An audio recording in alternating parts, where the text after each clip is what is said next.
नमस्कार, आप देख रहे हैं अशोका न्यूज 24। लाला नगर टोल प्लाजा पर सांसद के मौजूदगी में रिश्तेदारों ने दो टोल कर्मियों को किया मारकर घायल।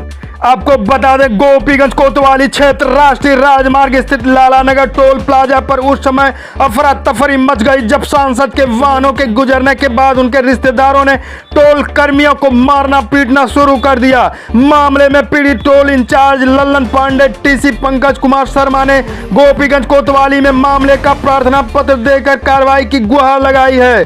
दिए गए प्रार्थना पत्र में आरोप लगाया गया कि दोपहर लगभग 2 बजे के करीब सांसद के वाहन के साथ 3 अन्य वाहन गेट संख्या 6 जिसमें फास्टैग बैरियर लगा है जिससे निकल रहे थे। इस दौरान सांसद का वाहन निकल जाने के बाद ऑटोमेटिक बूम सांसद के रिश्तेदारों के वाहन पर गिर गया, जिसको लेकर सांसद के रिश्तेदार वाहन से नीचे उतरकर टोल पर कार्यरत टीसी पंकज को मारना पीटना शुरू कर दिया।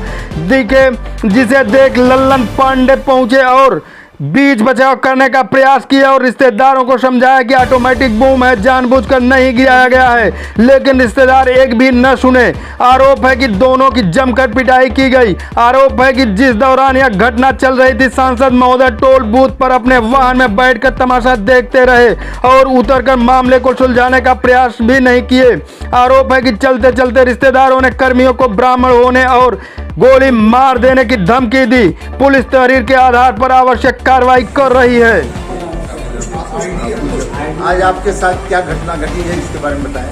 मैं Lala Nagar toll plaza staff Lalan Pandey shift incharge, जो कि हमारे मौजूदगी में पूरा प्लाजा हैंड ओवर होकर चलता है। तो लगभग 1:30 बजे करीब सांसद जी की गाड़ी आई, 3 स्कॉर्पियो सहित, और जो कि VIP मूवमेंट बना हुआ है वहाँ से नहीं आई, और चली जो टोल बूथ है उसमें आ गई। तो ऑटोमेटिक उसमें सेंसर बूम लगा हुआ है।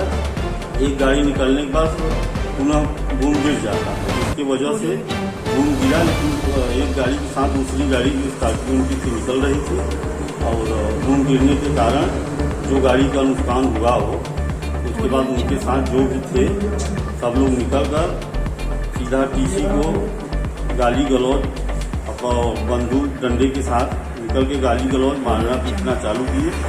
तो मैं साइड से भाई बूथ की तरफ दौड़ा और विवादित चीज़ को देखते हुए हम संज्ञान में लेते हुए बोला कि आप इसको मार क्यों रहे हो, स्वचालित बूम बैरियर है, ऑटोमेटिक गिरता है। फिर उसके बाद हमारे ऊपर बंदूक डंडे और हाथ द्वारा लातों द्वारा मारना पीटना और गाली गलौज, फिर हमारी मोबाइल छीन ली गई, और उसके बाद स्कॉर्पियो में बैठाकर गोली मारने की धमकी दी गई, जान से मारने की धमकी दी जाएगी। और सांसद जी की मौजूदगी में ये सब हुआ पकड़ी। सांसद जी यहाँ उतरे नहीं थे, सांसद जी अपने गाड़ी में ही थे। जो गाड़ियाँ उनके पीछे 2 गाड़ियाँ थी, उन्हीं में से सब उतर कर मारना पीटना वहीं ये जा रहे हैं। बात भी सांसद जी ने हाँ, सांसद जी नहीं किए, उनके जो साथ थे वो लोग किए थे कि ब्राह्मण हो, गोली हम बहुत मारते। क्या घटना घटी? टोल पे ये घटना घटी थी सर कि सांसद जी की गाड़ी आई थी, तो उसके बाद उन्होंने VIP लाइन बनी, उनके लिए VIP लाइन से नहीं आए, फास्ट लाइन से आए। वो भी बताए नहीं है कितनी गाड़ी है, डायरेक्ट आए। पूरी गाड़ी 3 गाड़ी उनके पास थी, 3 गाड़ी साथ में निकालना चाहते थे। तो उसमें एक गाड़ी एक साथ निकलती है, 3 गाड़ी नहीं निकल सकती है। तो उन्होंने आया, दोबारा बूम गिराया, उसके बाद चांस नहीं दिया हमको, बूम गिर गया। इसके बाद आए, सीधा मार कूट शुरू कर दिया हमारे ऊपर, और उसके बाद हम ऊपर बजाए अपने इंचार्ज को बुलाए। इंचार्ज को बाहर उसमें लाश किया और हाथ से मारा, बंदूक के कुंदर से भी मारे थे। और कुछ धमकी दिए थे क्या? धमकी दिए थे जान से मारने की सर हमको, और इंचार्ज को मारे। और सांसद महोदय कहाँ थे उसमें? सांसद महोदय गाड़ी में बैठे थे, वही उतरे, उनके लोग जो थे उनके साथ में वही लोग थे 15।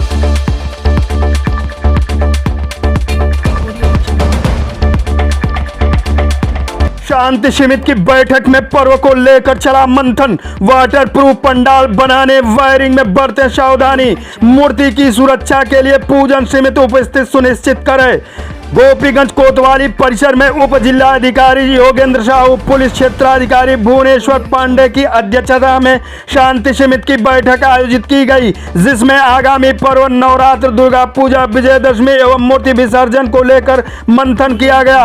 बैठक में मौजूद लोगों से इसकी जानकारी लेते हुए उन्हें हिदायत दी गई। नगर में साफ सफाई, बिजली, पानी आदि की व्यवस्था पर संबंधित विभाग से चर्चा करते हुए पर्याप्त व्यवस्था सुनिश्चित करने की अपेक्षा के साथ सभी सर्व शांति और सद्भाव पूर्वक मनाने का आह्वान करते हुए कहा गया कि पूजन समिति के लोग वाटर प्रूफ पंडाल का निर्माण सुनिश्चित करते हुए वायरिंग आदि से सावधानी बरतने की हिदायत देते हुए कहा कि मूर्ति की सुरक्षा के लिए जिम्मेदार एक व्यक्ति पंडाल में उपस्थित सुनिश्चित करे। कार्यक्रम के दौरान जाति पात का भेदभाव न हो, चंदा के लिए किसी को से दबाव न बनाया जाए, मूर्ति की स्थापना रास्ते व विवादित जमीन पर न करें, रात्रि 10 बजे से सुबह 10 बजे तक साउंड नहीं बजाने, नई मूर्ति की स्थापना न करने का निर्देश दिया गया। पर्व विसर्जन में डीजे न बजाकर उस पैसे से कुंवारी कन्याओं को भोजन करा दे। इसका अनुपालन प्रत्येक दशा में करते हुए नवरात्रि एवं दुर्गा पूजा हर्षोल्लास संपन्न कराने में सहयोग की अपेक्षा की गई। उक्त अवसर पर प्रभारी निरीक्षक सदानंद सिंह, चौकी प्रभारी संजय यादव, नगर पालिका परिषद अध्यक्ष प्रहलाद दास गुप्ता, व्यापार मंडल अध्यक्ष शिवशंकर गुप्ता, नेता अखिलेंद्र सिंह बघेल, चिंटू बघेल, गुड्डू चौधरी, ज्ञानेश्वर अग्रवाल, बबलू मोदनवाल, राधेश्याम कौशल, मोहम्मद हनीफ, पिंटू राइन, जितेंद्र गुप्ता, विजय यादव, सरवर खान, राजेंद्र पुष्पकार, नरेंद्र दुबे सहित दुर्गा पूजा समिति के साथ रामलीला व भरत मिलाप कमेटी के लोग उपस्थित रहे।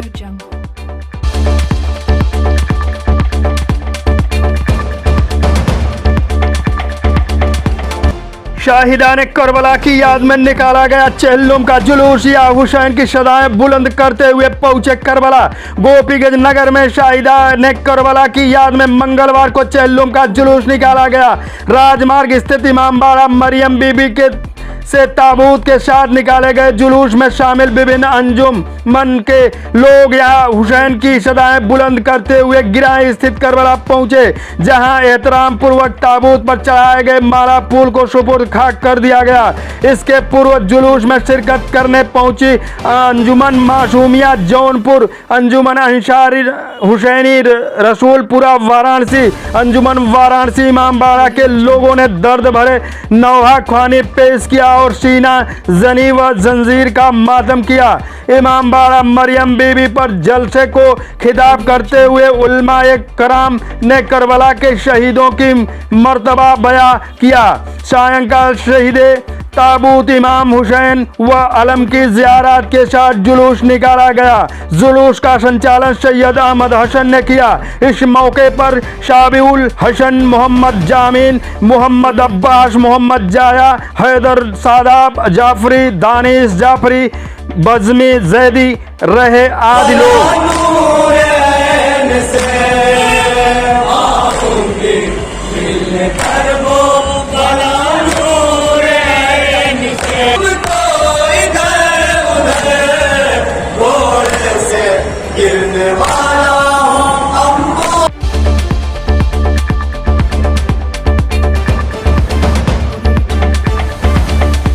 मुकुट पूजा के साथ शुरू हुई गोपीगंज की ऐतिहासिक रामलीला। गुरुवार को श्री राम जन्म की रामलीला का होगा मंचन। गोपीगंज कोतवाली अंतर्गत नगर की सुप्रसिद्ध व प्राचीन रामलीला बुधवार को मुकुट पूजा के साथ प्रारंभ हो गई है। रामलीला व्यास पंडित शेषधर पाठक ने वैदिक मंत्रोच्चारण के बीच मुकुट पूजन किया।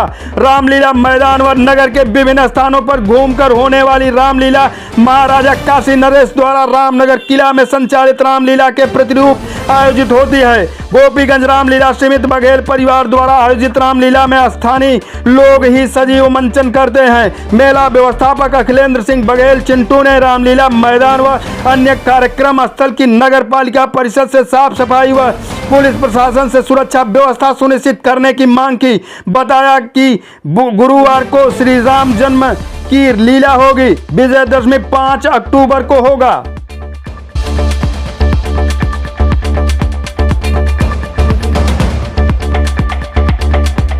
गंदगी व पानी से भरा रामलीला मैदान कैसे होगा मेला। गोपीगंज कोतवाली अंतर्गत गोपीगंज का प्रसिद्ध सीता क्रिया रावण वध की लीला रामलीला मैदान में रामनगर की तर्ज पर होता है। लीला को देखने के लिए आसपास के क्षेत्रों से महिलाएं बच्चे बुजुर्ग भारी संख्या में आते हैं। जहां मेला का आयोजन किया जाता है वहीं झूला सहित बच्चों के खिलौने खान पान की दुकानें लगती हैं। लेकिन इस वर्ष मेला परिसर में पानी का जमाव व गंदगी से भरा हुआ है। रामलीला मेला व्यवस्थापक अखिलेंद्र सिंह बघेल उर्फ चिंटू ने नगर पालिका परिषद के शासी अधिकारी अमिता सिंह को पत्र के माध्यम से रामलीला मैदान में आयोजित होने वाली लीला को देखते हुए वहां गंदगी कीचड़ व पानी की निकासी जल जमाव को दूर करने के लिए मेला क्षेत्र में राबिश डलवाकर एवं गंदगी को साफ कराने की मांग की है। क्या कहना है? यहाँ पे हमने एक हफ्ते पहले यहाँ के अधिशासी अधिकारी श्री अमिता सिंह जी को पत्रक दिया था। इस रामलीला मैदान में जो कूड़े दिख रहे हैं आपको, यहाँ की बिजली की समस्या है, खंभा गिरा हुआ है, एक हैंड पाइप है वो भी खराब पड़ा हुआ है। इसकी संदर्भ में हमने एक हफ्ते पहले उनको पत्रक दे रखा था, लेकिन उसके बावजूद आज तक यहाँ कोई न सफाई की व्यवस्था हो सकी, न बिजली की व्यवस्था हो पाई है, जो न हैंड पाइप जो खराब पड़ा है हो पाया है। हम यहाँ के शासन के नगर पालिका के अधिशासी अधिकारी अमिता सिंह जी से, चेयरमैन साहब से अनुरोध करना चाहते हैं कि ऐतिहासिक रामलीला होता आया है और यहाँ जल्द से जल्द यहाँ की स्वच्छता को, पानी को, बिजली की समस्या को तत्काल दूर करने की कृपा करें।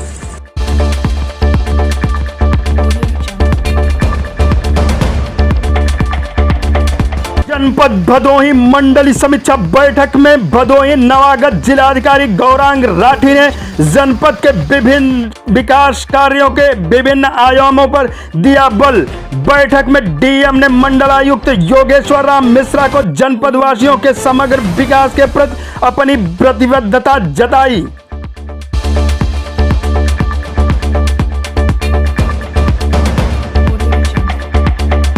जनपद प्रयागराज वरिष्ठ पुलिस अधीक्षक प्रयागराज शैलेश पांडे आईपीएस द्वारा थाना धूमनगंज क्षेत्र अंतर्गत पुलिस बल के साथ पैदल गश्त कर संदिग्ध व्यक्तियों, वाहनों व शराब की दुकानों को चेक किया गया तथा सड़क किनारे अतिक्रमण को हटवाया गया एवं संबंधित को आवश्यक दिशा निर्देश दिए गए।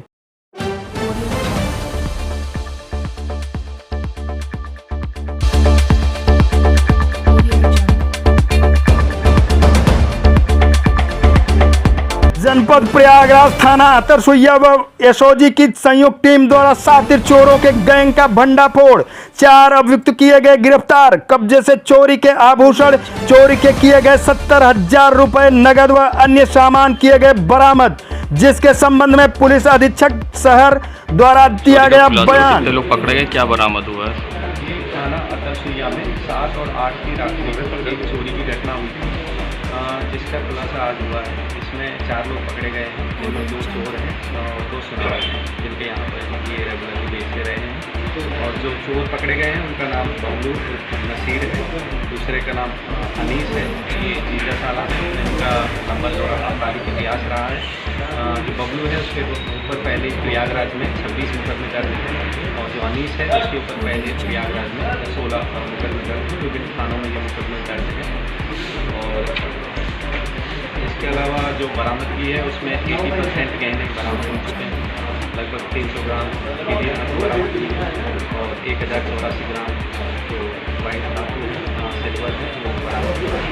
इसके अलावा इनके पास से बाइक है और जो घटना में इन्होंने रॉड यूज़ किया था ताला तोड़ने के लिए वो बरामद हुई है।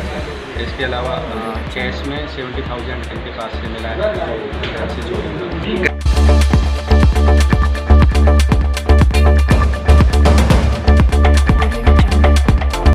जनपद प्रयागराज थाना क्षेत्र औद्योगिक क्षेत्र के ग्राम बेदो में लाल बहादुर यादव के 12 वर्षीय पुत्र अनुराग के संदिग्ध परिस्थिति में मृत अवस्था में गांव में ही स्थित मड़हे में पाए जाने की सूचना पर परिजनों द्वारा प्राप्त पुलिस को दी गई सूचना पर तत्काल वरिष्ठ पुलिस अधिकारियों द्वारा पुलिस बल व फोरेंसिक टीम के साथ घटनास्थल पर पहुंचकर मौका मुआयना किया गया। मृत्यु के सही कारण की जानकारी हेतु शव को पोस्टमार्टम हेतु मर्चरी भेजा गया। पुलिस द्वारा घटना के सभी पहलुओं की गहनता से जांच पड़ताल की जा रही है। जांच से प्राप्त होने वाले तथ्यों तथा पोस्टमार्टम रिपोर्ट के आधार पर नियमानुसार विधिक कार्रवाई अमल में लाई जाएगी।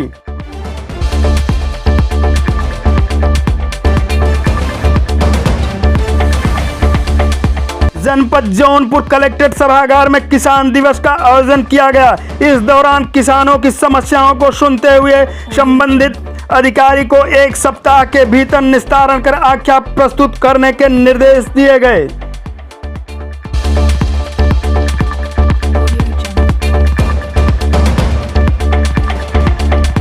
जनपद जौनपुर कलेक्ट्रेट सभागार में वरिष्ठ पुलिस अधीक्षक के साथ आगामी त्योहार के दृष्टिगत उप जिलाधिकारी एवं क्षेत्राधिकारियों के साथ बैठक की गई एवं आवश्यक दिशा निर्देश दिए गए।